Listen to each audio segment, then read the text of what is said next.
Jnanam Satyam Jnanam Jyotir Aravinda Jyotir Aravinda Jyotir Aravinda.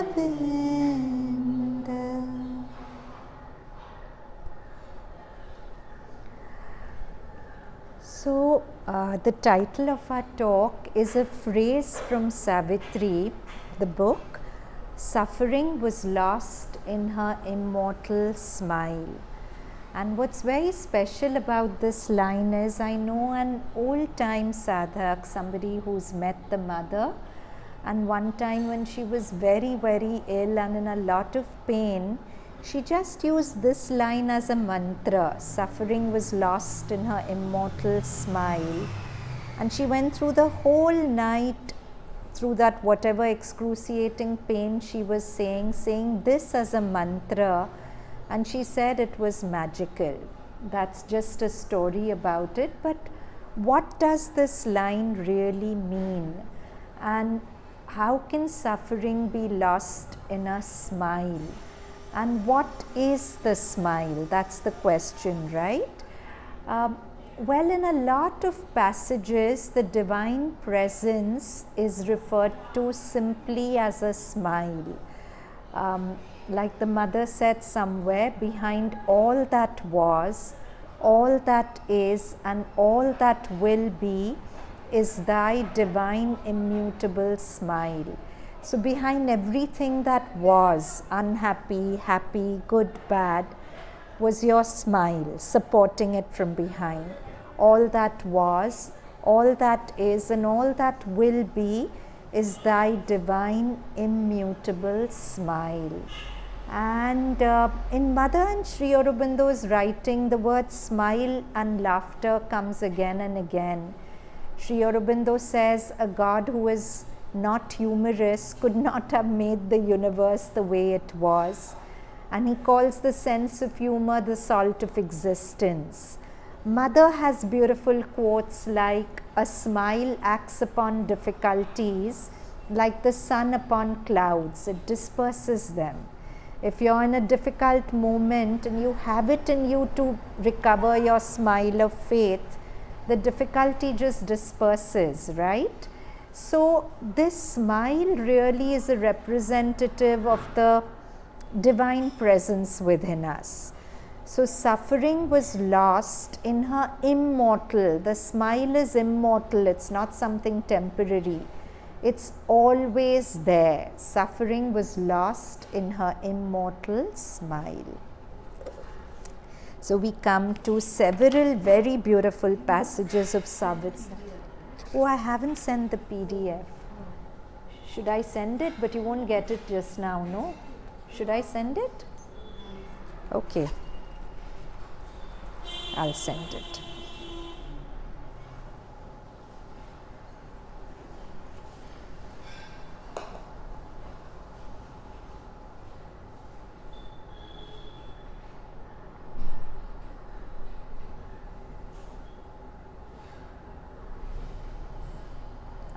It's gone from my end, but I don't know if you received it. Great. Okay. So this is page 313 of Savitri.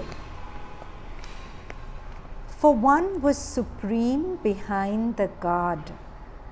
It's talking about the Divine Mother. So the Divine Mother is supreme behind God.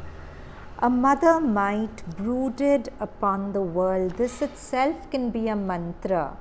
A mother might, and a power which had the heart of a mother. So a loving power brooded upon the world. It's contemplating the world. It's constantly keeping the world in its thought.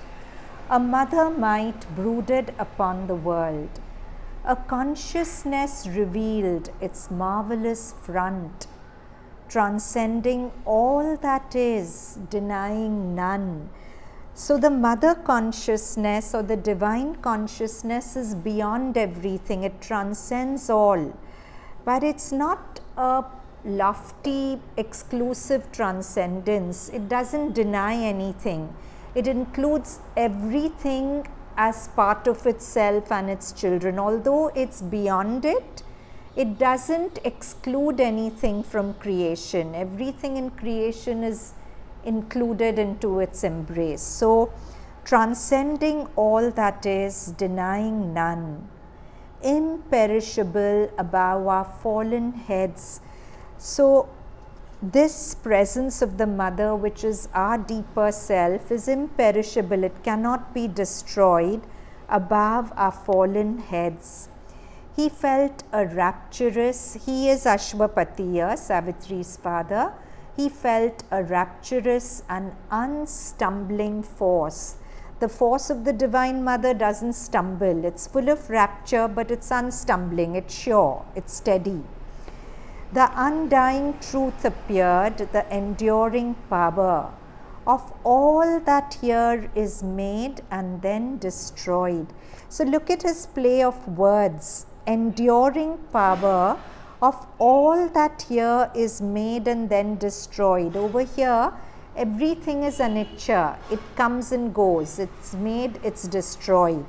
But the source, the essence behind them is enduring. So the mother is the enduring power behind of all that is here, all that here is made and then destroyed. The mother of all Godheads and all strengths, who mediatrix binds earth to the supreme. So mother is often called, like in another passage in Savitri, she is called the golden bridge, the wonderful fire. She is the bridge between matter and spirit, between man and God. So she is the mediatrix who binds earth to the supreme, connects us to our divine source. The enigma ceased that rules our nature's night. Enigma is the mystery that rules our nature's night was over. When we see the mother, the nature's night is the ignorant covering that drops away. Its mind of error was stripped off from things, and the dull moods of its perverting will, illumined by her all-seeing identity, knowledge and ignorance could strive no more.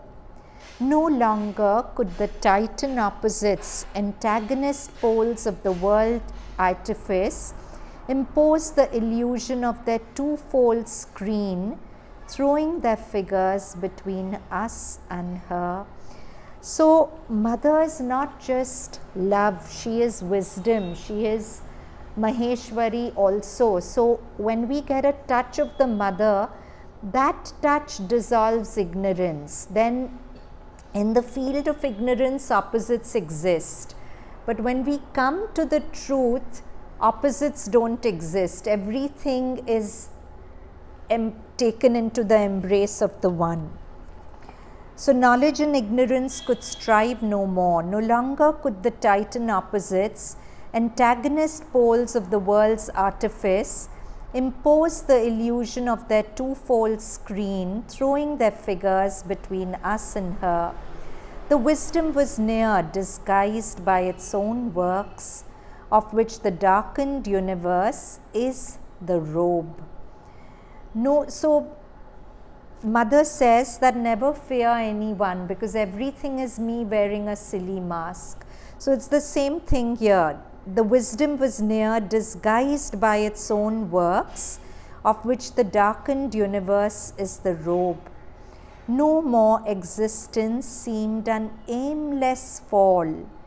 Extinction was no more the same release. So when we find mother, we find meaning in our life, right? We find a purpose to our life. Existence doesn't seem to be like an aimless fall. And extinction, nirvana, was no more the soul release. In Mother's Yoga, she says nirvana is not our goal, but to bring the perfection of the spirit down to earth. The hidden word was found, the long sought clue. Revealed was the meaning of our spirit's birth, condemned to an imperfect body and mind in the inconscience of material things and the indignity of mortal life. A heart was felt in the spaces wide and bare, a burning love from wide spiritual founts annulled the sorrow of the ignorant depths. So, glimpsing the mother, it's like finding a heart of love in spaces wide and bare, a burning love, a passionate love from wide spiritual founts. So, very often Sri Aurobindo refers to a fire which is white, not orange and red, and which burns. A white is a pure fire. The mother's light is the white light. So a burning love from white spiritual founts annulled the sorrow of the ignorant depths. Annulled is cancelled.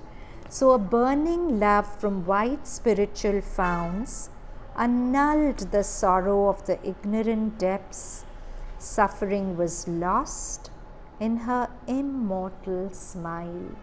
And this is so true for so many of us when we are unhappy or whatever, and we just sit before the mother's picture, her eyes, her smile enters us, and suddenly we don't know what magic happens. We are not so unhappy anymore. It's really true.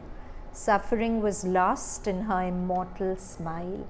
So I'll just read these last 4 lines. They are exceptionally beautiful. Just listen to them. A heart was felt in the spaces wide and bare, a burning love from wide spiritual founts annulled the sorrow of the ignorant depths. Suffering was lost in her immortal smile. So further, this is again talking about the mother, ambassadrix twixt eternity and change. So mother is the mediator between that which is eternal, that which in the background is immutable and unchanging, and the surface which is constantly changing. So she is like the mediatrix between the eternity of the spirit and the constantly changing matter.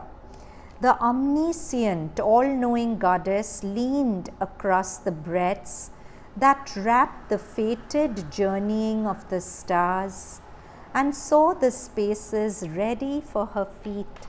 So it's beautiful that Mother writes that, of course, as the Adi Shakti, the first force, the Divine Mother, she has existed since eternity. But she says, I took 900 years in the occult planes to create a body which could hold my force. Because if we are talking about Adi Shakti, the power that holds universes together, you need a very special body, a very resilient body that can hold that kind of force. So she says, 900 years before she came down as Mira Alfasa, she was working to create a body in which she could descend to earth. So that's what this is referring to. The omniscient goddess leaned across the breadths that wrapped the fated journeying of the stars and saw the spaces ready for her feet. Once she half looked behind for her veiled son, then thoughtful. So before she's coming down to earth, and that's called the holocaust of the Divine Mother, no? When she comes down to earth, wears a human body, takes on all human perfection. So just the moment before she does this, he so poetically said, once she half looked behind for her veiled son. Veiled son is her realm of bliss and joy, where she comes from. Then thoughtful went to her immortal work. She knew full well the hell she was entering. But out of her love for her children, she looked at the sun, then turned towards earth and came down anyways. Then thoughtful went to her immortal work. Earth felt the imperishable's passage close. The waking ear of nature heard her steps. So when something so beautiful comes down to earth, nature senses it. So you'll see in Pondicherry, where there's such a palpable presence of the mother, it's like flowers are always blooming exceptionally well. And I noticed another beautiful thing. I was telling my nephews, on my way home, I bought a bunch of flowers and I kept some of them in the hall and some of them in my prayer room. Next day when they came home, the ones that had from the same bunch, the ones that kept in the hall had died, and the ones in the prayer room continued to blossom 2 days more. It's the same bunch, but it's just something about the mother. So nature senses the mother's presence and blossoms more for her. So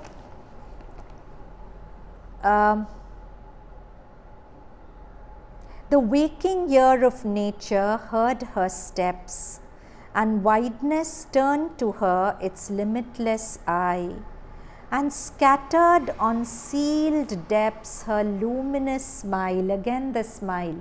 Luminous is filled with light. So the mother, wherever she goes, she scatters on sealed depths.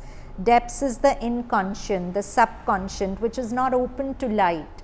But she keeps smiling at it till it opens. She doesn't hit it, she doesn't fight it. She just smiles at it till it opens to her light.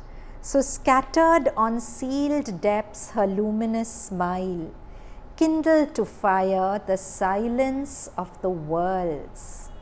So she made the silence of the worlds a fire of aspiration. Fire represents aspiration. She awoke aspiration in matter where there was none.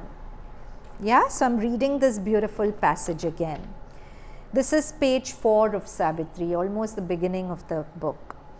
Ambassadress twixt eternity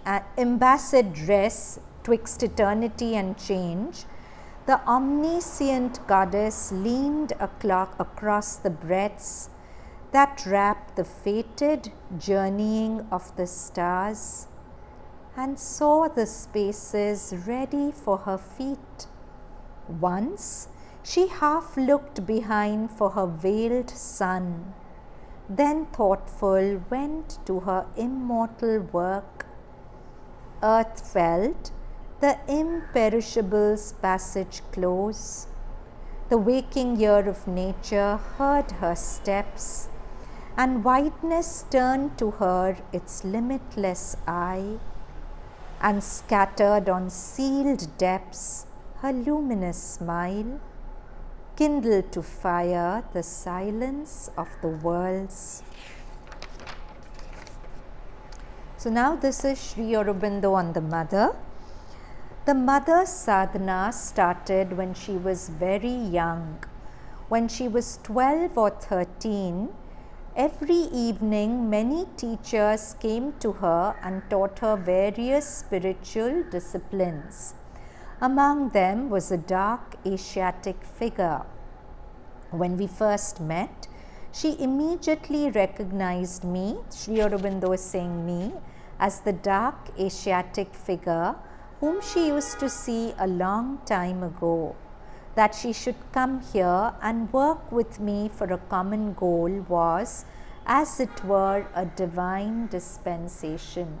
So we all know this story that when she was young, many teachers used to come and give her teachings, and she would often see an Asiatic figure who he's referring to, and she would see herself touching his feet. And in France, people don't touch feet, so she used to wonder.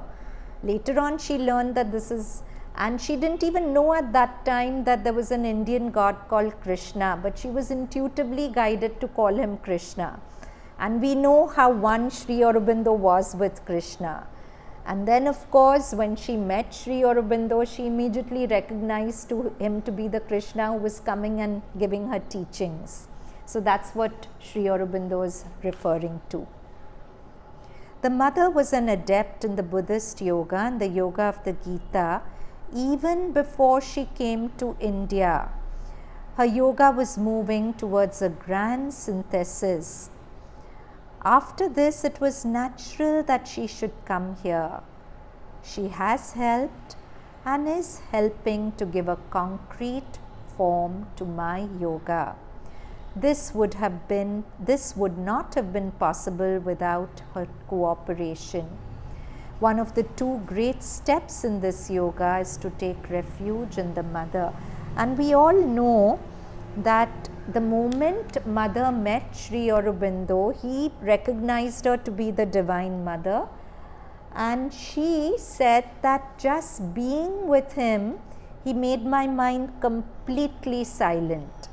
And he said that I had never seen the kind of surrender in a being the way I felt in Madam Meera. And we all know that he called her Madam Meera for a long time, till one day he stumbled on and instead of Madam Meera, the word mother came out of his mouth. And when he started calling her mother, eventually everyone started calling her mother. So Sri Aurobindo said, put yourself completely into her hands. Have entire confidence. Observe carefully and accurately all that happens and write that here. There is no need of special instruction, since what is needed is being done for you. This is a very special line, and it gives us the key to integral yoga. His integral yoga, there's no special instruction. There is, if you go to Sadhguru, he gives you the format of inner engineering. Everyone else has their own structure. But in Sri Aurobindo's yoga, there is no structure, and deliberately, because he says in my yoga, you can't do anything. My yoga is so immense that the most elite of spiritual humanity cannot accomplish anything by themselves. They have to open to the mother and let the mother do through them. So that's when I read this line, I found it so reassuring. He's saying there is no need of special instructions, since what is needed is being done for you. You have to just open to the mother and she's doing what needs to be done for you, but you have to open to her, because mother says, I don't interfere, I intervene. If you close your doors to me, it's not my way to force the doors open and enter. So we have to make that little effort to open to the mother. Then she enters and she does whatever is required. So I was reading about a person who came from Europe, and she was asking everyone, but what am I supposed to do? What yoga am I supposed to do? And she felt very frustrated. This was when the mother was in the body, because everyone told her, just open to the mother, just open to the mother, because that's the way it is in the ashram. So in fact, sometimes you were telling me, last time that you follow different meditation techniques, but you feel the best when you just quieten your mind and things happen. And that is the best. So chuck all techniques. Do what is effective. If you do meditation and you come out of it feeling a changed person, that is the most effective meditation. If a technique helps you, use it for a while. But all techniques are short-lived. As you grow, the mold of your meditation will also change. But the most important thing is open to the mother. All technique is secondary. Primary is open to the mother and let her force act in your being.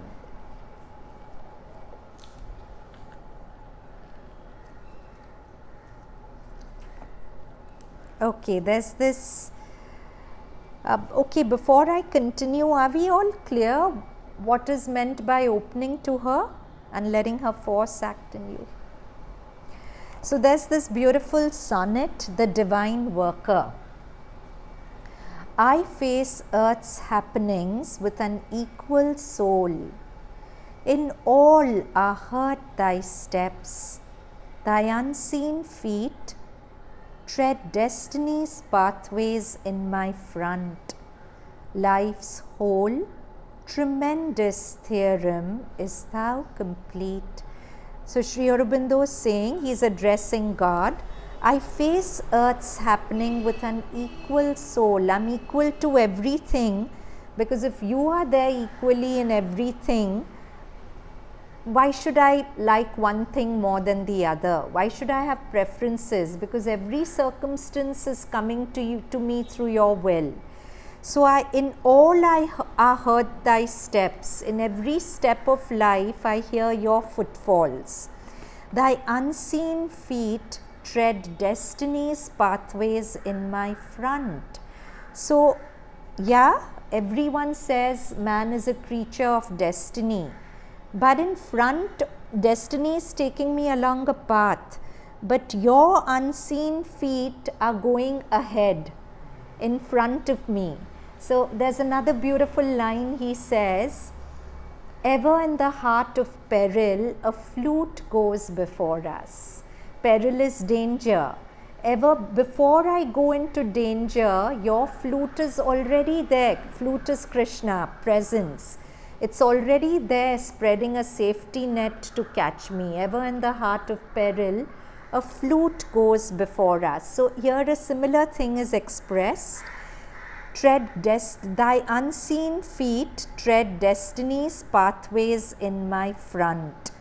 Life's whole tremendous theorem is thou complete. This reassurance Sri Aurobindo gives us again and again. But yet, being human beings, when things don't go our way, when something threatens us, we again go into, oh my God, what will I do? We get stressed, we get anxious. And then in hindsight, we say, yeah, I was taken care of. But why don't we train ourselves that the moment stress comes, I don't wait till it's over and put all that toxin into my system, build all that. See, every time I give in to stress, I'm building a samskar of stress, right? So next time stress will come to me more easily because I've created that blueprint in my nervous system, what in the yogic language is called samskar.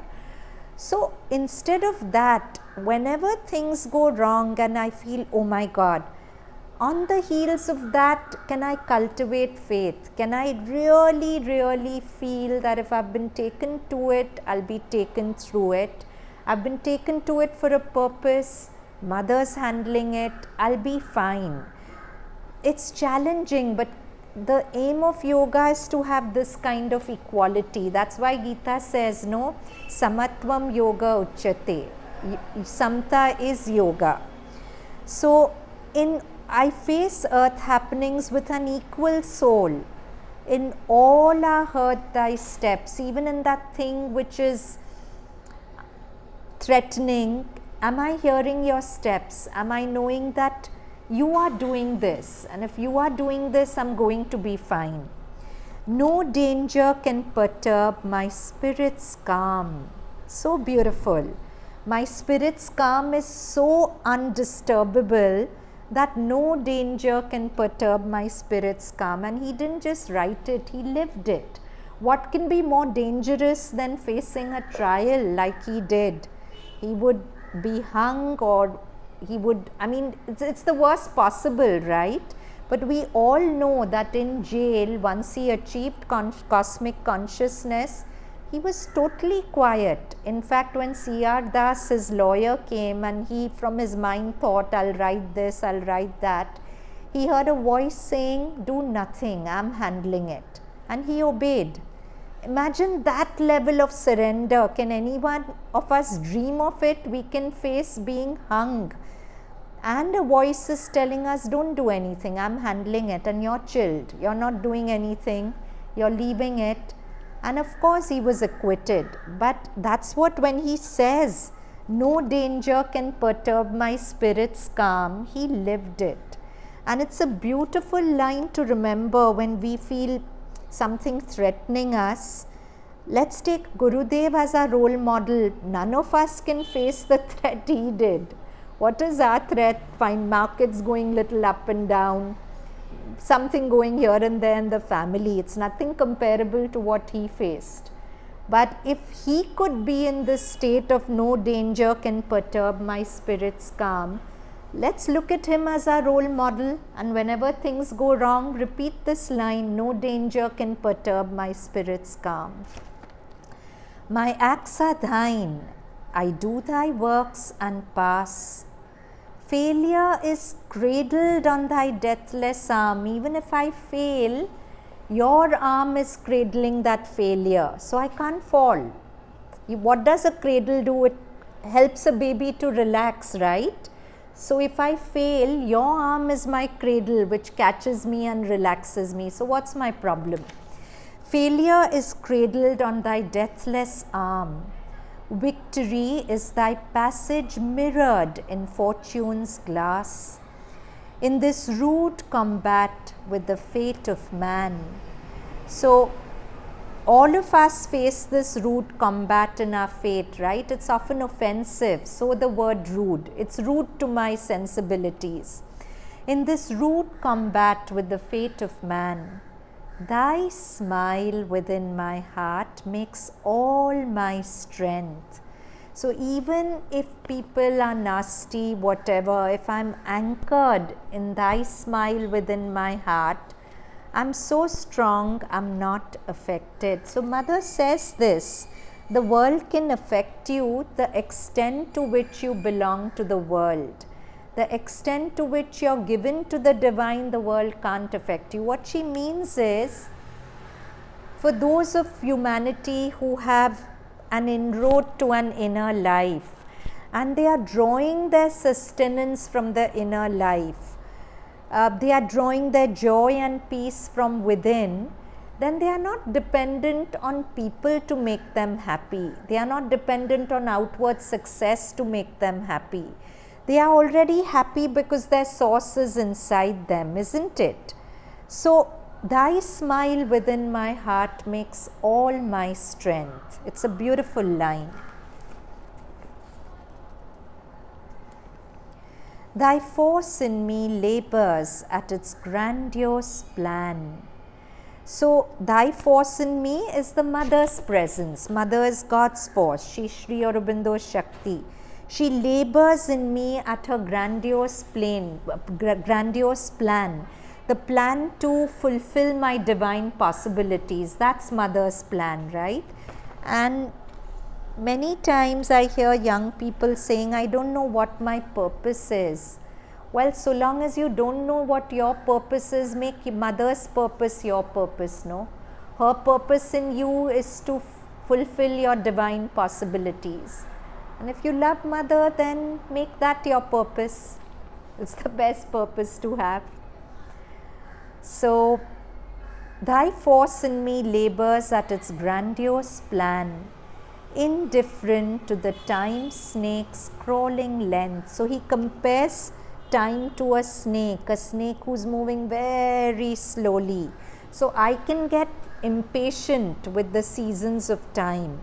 But Mother who labors in me to fulfill my divine possibilities never gets impatient. Thy force in me labors at its grandiose plan, indifferent to the time snake's crawling length. No power can slay my soul, it lives in thee. No power can destroy my soul, they can destroy other things. But my soul lives in thee, so no power can destroy it. Thy presence is my immortality. Your presence in me is immortal, and so I am immortal. So now let's try and bring this sonnet into our life. So shut your eyes, and we are going to work with just 2 lines from this sonnet. No danger can perturb my spirit's calm. Just repeat this line. No danger can perturb my spirit's calm. Think of Sri Aurobindo in jail, facing trial, and totally at peace, hearing the voice inside telling him, "Leave it to me, do nothing." And he actually did nothing. So if I'm worried about something, let me try to role model Gurudev. Actually, let me bring what I'm worried about to mind, and let me hear that voice telling me also, if there's nothing to do, then do nothing. Leave it to me. I am handling it. It's in my safekeeping. And the moment that luminous faith arises inside you, it always brings a smile. It's a smiling faith. And then this line, "Thy smile within my heart makes all my strength." Feel that smile, Mother smiling in the heart, and repeat the line, "Thy smile within my heart makes all my strength."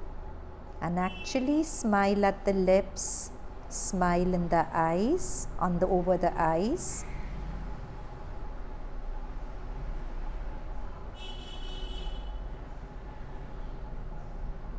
Thy smile that is always saying, "Don't worry, leave it to me, I'm handling it."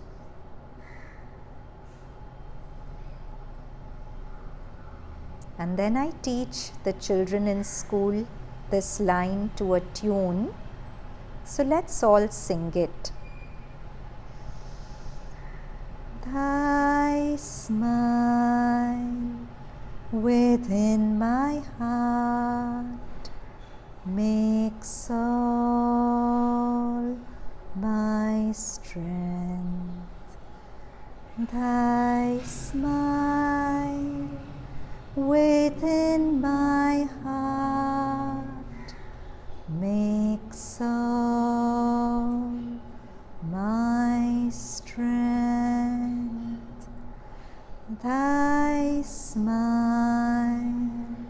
within my heart makes all my strength. Thy smile within my heart makes all my strength. Thy smile within my heart makes all my strength. Thy smile within my heart makes all my strength. And 3 breaths, actually feel her smiling in your heart and the smile coming to your lips.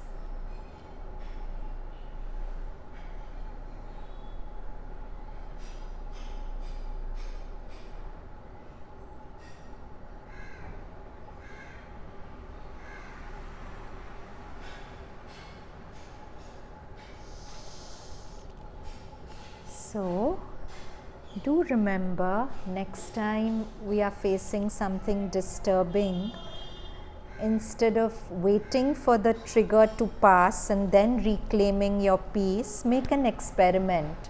Try to reclaim your peace even while the trigger is there. And use these 2 lines as a tool. What are the 2 lines? Thy smile within my heart makes all my strength, and before that, No danger can perturb my spirit's calm. No danger can perturb my spirit's calm, and thy smile within my heart makes all my strength. So really try it. Don't, as human beings, we are conditioned to believe that if things go wrong, I have to get stressed. It's natural. But if we want to remain stuck in nature, then we are failing mother, no? When we are with mother, we have to be more than what nature is. So it's so beautiful if we make that little effort that never mind, I'll handle the situation, mother's handling it. But let me reclaim my peace even while the situation isn't resolved. That's the challenge. Will we all try? We owe it to mother, no?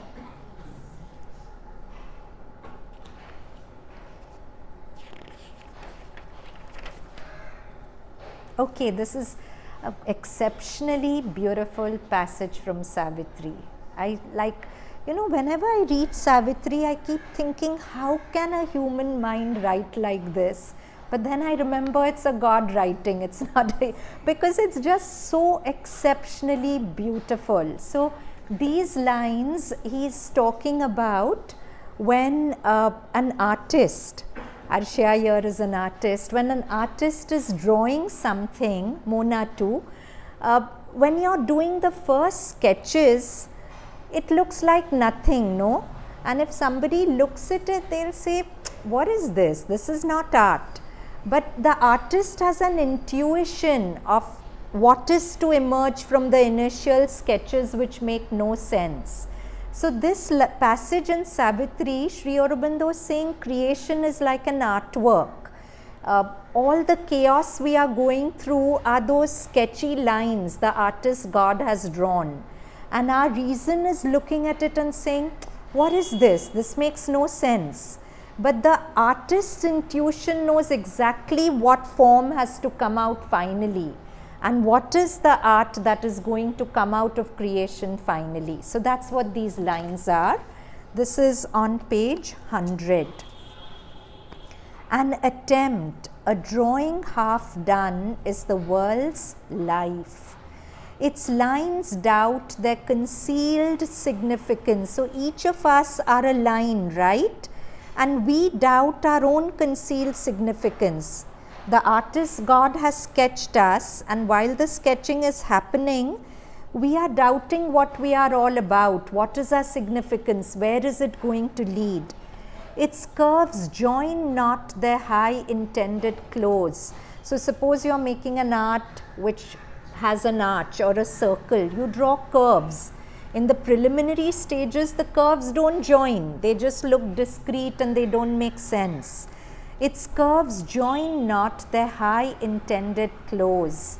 Yet some first image of greatness trembles there. So beautiful.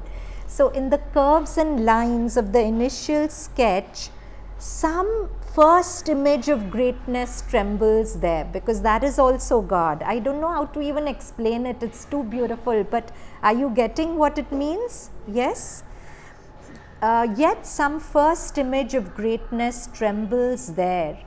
And when the ambiguous crowded paths have met, so there are discrete curves and lines which don't make sense, but some image of greatness trembles there.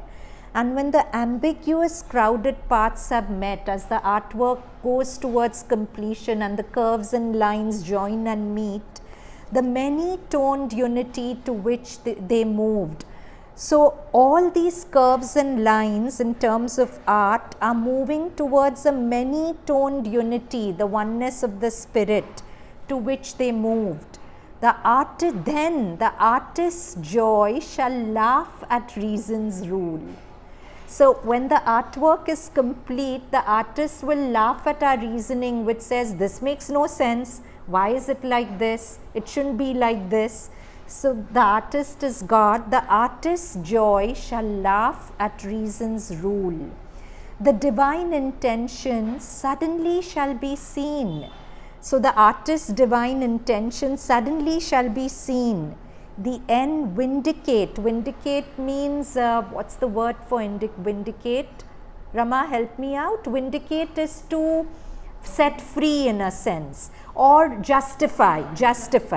The end, vindicate, justify, intuition's sure technique. So God's intuition, this whole creation is from God's artistic intuition. So the end shall justify it. Aren't these gorgeous lines? Do you get them? They are just so beautiful. I'm reading them again. An attempt, a drawing half done, is the world's life. Its lines doubt their concealed significance. Its curves join not their high intended close. Yet some first image of greatness trembles there, and when the ambiguous crowded paths have met, the many-toned unity to which they moved, the artist's joy shall laugh at reason's rules. The divine intention suddenly shall be seen. The end vindicate intuition's sure technique. What is that? You know it properly? Will you say it? Shall I give you the mic? Okay. So, if we are talking about the same thing, there's a story about, there's a blob of stone and nothing's visible in it. But the sculptor who's going to carve a goddess out of it is already seeing the goddess in the stone. So when somebody asked him that, where did this goddess come from this stone? So he says, because I saw the goddess in the stone. So the sculptor is God. God sees the Godhead in the stone that each one of us is. And his whole labor is to chisel that out. That's why that beautiful line in Savitri, pain is the hand of nature sculpting men to greatness. Sometimes it's with pain that the best contours in us are chiseled out. Same one, no? Savitri, page 101. A seer within who knows the ordered plan. Now, one thing very beautiful when we read Savitri, Sri Aurobindo often said, I'm no philosopher. He's saying, I don't know philosophy, I'm not a philosopher. And if he was asked, who are you? He'd say, I'm a poet, I'm a seer. He could see. So whatever he could see, he wrote in Savitri. So it's not just beautiful poetry. It's a promise of the future. He was a seer who could see the possibilities which are to come. And he says what he saw, he wrote. So, a seer within who knows the ordered plan, concealed behind our momentary steps. So, there's a seer within, a Godhead within who knows the ordered plan, who knows all that whatever we are going through, it's part of the plan, it's leading to something. There is a meaning in each curve and line, remember? So a seer within who knows the ordered plan, concealed behind our momentary steps, inspires our ascent to viewless heights. So our mind can't see the heights, they are viewless heights, and we feel what's the point of living? But something within us which is guiding us inspires our ascent to viewless heights. As once the abysmal leap to earth and life, his call had reached the traveler in time. Each of us are traveler in time, and God's call has reached each of us if we are here. His call had reached the traveler in time. Now this is page 125 from Savitri. For worship lifts the worshipper's bowed strength, close to God's pride and bliss his soul adores. So beautiful. So it's basically saying when we truly worship, we worship with our head bowed and there's great humility. But authentic worship makes us equal to God. Authentic worship makes the worshipper and the worshipped one. So, for worship lifts the worshipper's bowed strength, close to God's pride and bliss his soul adores. So, there's a very beautiful story that comes to mind. There was once a man who was told that by an astrologer who was a sage, and whatever he predicted never did, it always came to pass. So this astrologer told him that, I'm very sorry, but I need to tell you, you're going to die in 6 months, and you should know this so that you make the most of your life. So the man was very dejected because he already had an illness and he was hoping it could be cured, but the astrologer said it's not going to be cured, it's very clear.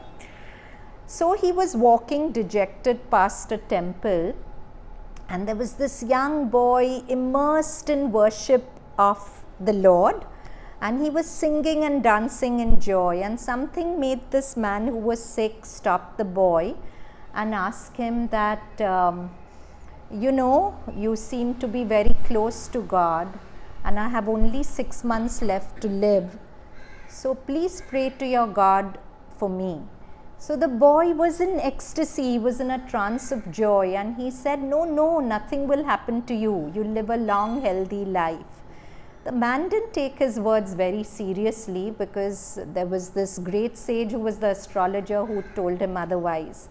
But he started recovering. 2 months he got better, 3 months better, 6 months later he was completely well.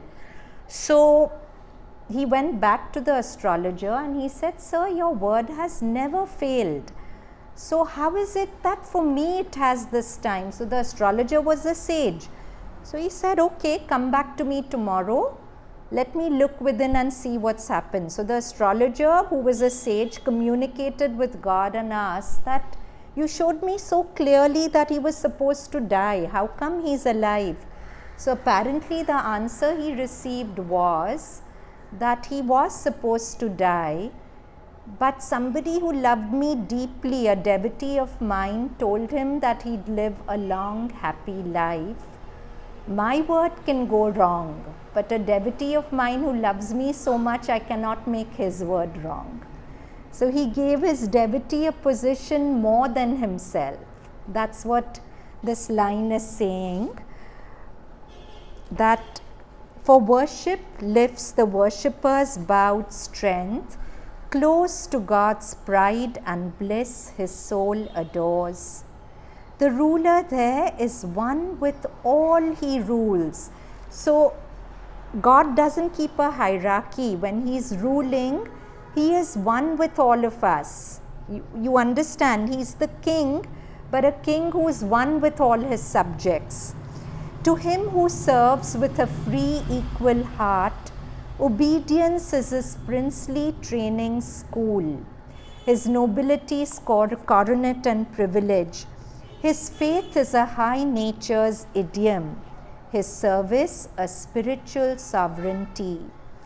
There were realms where knowledge joined creative power in her high home and made her all his own. The grand illuminate seized her gleaming limbs and filled them with the passion of his ray, till all her body was its transparent house, and all her soul a counterpart of his soul. So the grand illuminate is one who illumines, fills with light. So the grand illuminate is God, seized her gleaming limbs, the limbs of Prakriti. So spirit seized the limbs of Prakriti and filled them with the passion of his ray, till all her body was its transparent house. So I told you that Sri Aurobindo says, I'm no philosopher, I'm a seer, I write what I see. So he sees a time when spirit has so much permeated matter, that matter is transparent and spirit shines from it. Till all her body was its transparent house, and all her soul a counterpart of his soul, apotheosized. Apotheosized means made divine. Apotheosized, transfigured by wisdom's touch. Her days, her days is Prakriti here. You know, and when you read Savitri, he or she can refer to Savitri herself, or it can refer to the Divine Mother, or it can refer to Prakriti. You have to see the context and figure out what the she is referring to. So, her days, here it's Prakriti, became a luminous sacrifice, an immortal moth in a happy endless fire. I found this line also exquisite. For 5 minutes I couldn't move from this line. It's so beautiful. An immortal moth in a happy endless fire. Now you look at moths, they get attracted to light. The ordinary light burns the moth and it dies. But this is an immortal light, the light of the self or the divine within us. It's a happy, endless light. So, each of us is an immortal moth, a moth which never dies. A normal moth will get burnt in light and die. But each of us is an immortal moth in a happy, endless light. Do you get it? I mean, these things can't even be explained. I can't convey its beauty to you, but if you just sit with it and it reveals itself to you, you can spend 20 minutes meditating on one line. Like I did this. This was my line of meditation, one of my meditations. An immortal moth in happy, endless light. That's what each of us is. So, an immortal moth in happy and endless fire, not light. So, a fire which, this is the fire of aspiration, right? It doesn't burn the moth, it sustains it. An immortal moth in happy and endless fire. She burned in his sweet, intolerable blaze. A captive, so she is Prakriti, he is the self, the spirit. She burned in his sweet, intolerable blaze. A captive life wedded her conqueror. She was a captive of the light and she wedded her conqueror. So, now the next passage from Savitri is page 112. A nature lifted by a larger breath, plastic and passive to the all-shaping fire. So I told you Sri Aurobindo is talking about what he sees, right? So he's seeing a time when Prakriti or nature lifted by a larger breath, not the mortal breath, the breath of the spirit, plastic and passive to the all-shaping fire, the fire of the divine. So this nature will be plastic and passive to the all-shaping fire. Answers the flaming Godhead's casual touch. Look at his play of words. Godhead's touch is casual. We think the touch of God is marked by miracle and thunder. But Godhead's touch is very casual. It's very subtle. If you have the openness, you'll feel it. So, a nature lifted by a larger breath, plastic and passive to the all-shaping fire, answers the flaming Godhead's casual touch, immune from our inertia of response. So beautiful. Sometimes I don't know how Savitri can be explained, but we try. So inertia is, in physics, they talk about inertia of movement or inertia of not moving. So it says if a body is in motion, it will keep on moving till it's stopped by a force. And if it's still, it will not move unless it's pushed. So that's inertia. So he's saying this nature won't have, will be immune from our inertia of response. We are normally in a state of inertia of response. We don't respond to the mother. Last Savitri class we talked about how Sri Aurobindo said that there was so much resistance in humanity that he had to give up his body to bring the light down. So we have an inertia, we don't respond.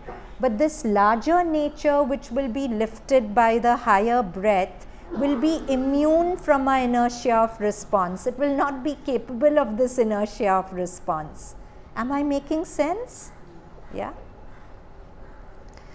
So immune from our inertia of response, it hears, it is that larger nature. It hears the word to which our hearts are deaf, adopts the seeing of immortal eyes. So that larger nature will have the vision of immortality, not our closed small vision. And traveler on the roads of line and hue pursues the spirit of beauty to its home. Thus we draw near to the all-wonderful, following his rapture in things as sign and guide. The all-wonderful is God.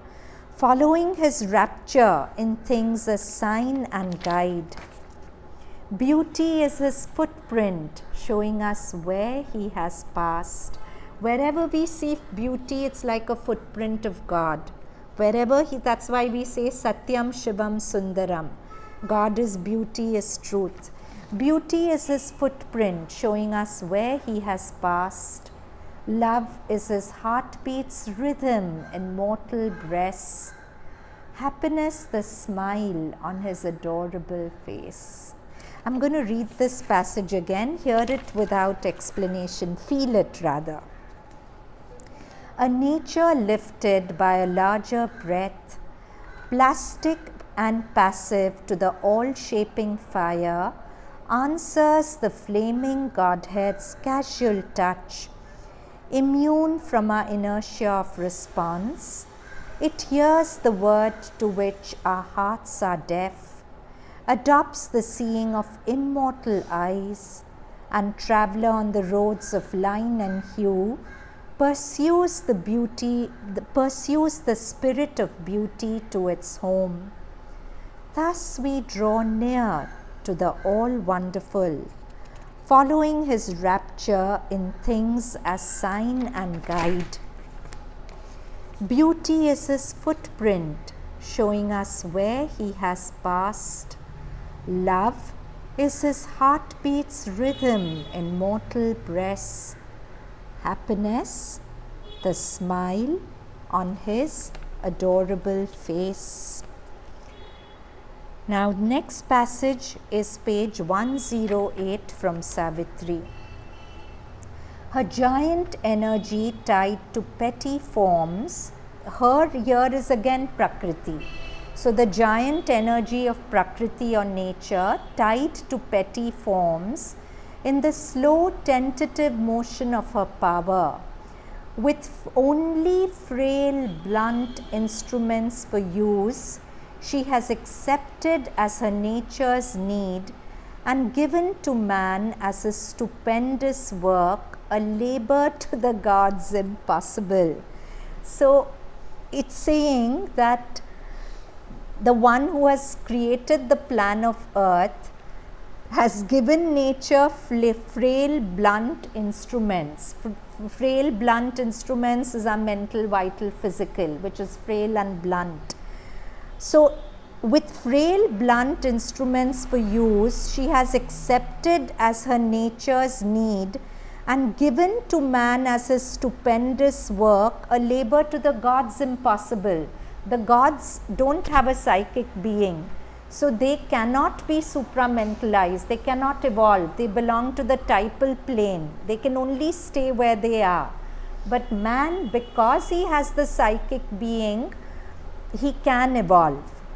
So it's so beautifully worded, with only frail blunt instruments for use, she has accepted as her nature's need and given to man as his stupendous work, a labor to gods impossible. A life living hardly in the field of death, its portion claims of immortality. Each of us is a life hardly living, because when we are not conscious, we are like the living dead, no? So a life hardly living in a field of death, its portion claims of immortality. A brute half-conscious body serves as means, a mind that must recover a knowledge lost, held in the stone grip of the world's inconscience. So our body is half-conscious, our mind has lost its light because of the inconscient and the subconscient, and wearing still these countless knots of law, a spirit bound stand up as nature's king. That's the design of the world, that each of us is a spirit bound, but we have to stand as nature's king. We have to transform the nature that we are wearing. A mighty kinship is this daring's cause. So he's first saying that we are almost being too daring in aspiring to do all this with the frail blunt instruments, with a half-conscious brute body, which a mind which is in the stone grip of the inconscient. But if we can still dare to make the attempt, he's saying a mighty kinship, like it's a lineage. Can you all understand what kinship means? My kinship with my parents, with my lineage, like that. So a mighty kinship is this daring's cause. What is the mighty kinship? Anyone? What is the mighty kinship? What's my real eternal kin? Kith and kin, family we say. The divine. The real kith and kin I have is the divine mother, no? Because I have this kith and kin with her, I can make this attempt. A mighty kinship is this daring's cause. All we attempt in this imperfect world looks forward or looks back beyond time's glass to its pure idea and firm inviolate type in an absolute creation's flawless skill, to seize the absolute in shapes that pass, to fix the eternal's touch in time-made things. You can use these two lines also as a mantra for meditation. They are exquisite. To seize the absolute in shapes that pass. Each of us is a shape that passes, but there is something permanent in it. And in the supramental vision, there will be a capacity to seize the absolute in shapes that pass, to fix the eternal's touch in time-made things. I can't explain this, you have to just feel it, it's very beautiful. To seize the absolute in shapes that pass, to fix the eternal's touch in time-made things. This is the law of all perfection here. Page 110. As yet earth's imperfection is our sphere. Our nature's glass shows not our real self. Our nature's glass, Prakriti, shows not our real self. That greatness still abides held back within. The Spirit's greatness is our timeless source, and it shall be our crown in endless time. So beautiful. Our source is the Spirit's greatness, and when the supramental change happens, it will be our crown in endless time. Into the page 111, into the prodigy of our nature's birth, there is the unfolded. Prodigy is like a one whose prodigal is like a spendthrift who spends too lavishly. So it's like the Spirit has spent too lavishly of itself in our nature's birth. Are you getting it? Into the prodigy of our nature's birth, there is the unfallen height of all we are, and a dateless fount of all we hope to be. So beautiful this is also. Into the prodigy of our nature's birth, there is the unfallen height of all we are. However much we feel we've fallen in our outer being, there is that unfallen height of all we are, and the dateless fount, dateless source of all we hope to be. So that something is always there behind us, and the mother endorses it. She says, in fact, it's something I had never experienced, the absence of meaning.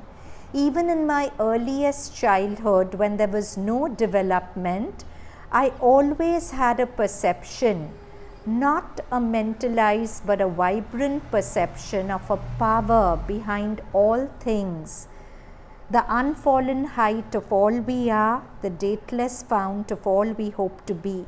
So she always had a perception of a power behind all things, which is the raison d'etre, the reason for living of all things, a power, a force, a kind of warmth. So mother says that ever since she can remember, she felt in the background this something, this power, this force, which was the reason for existence. Many of us don't feel it sometimes, but it's still there. That's what these last lines say.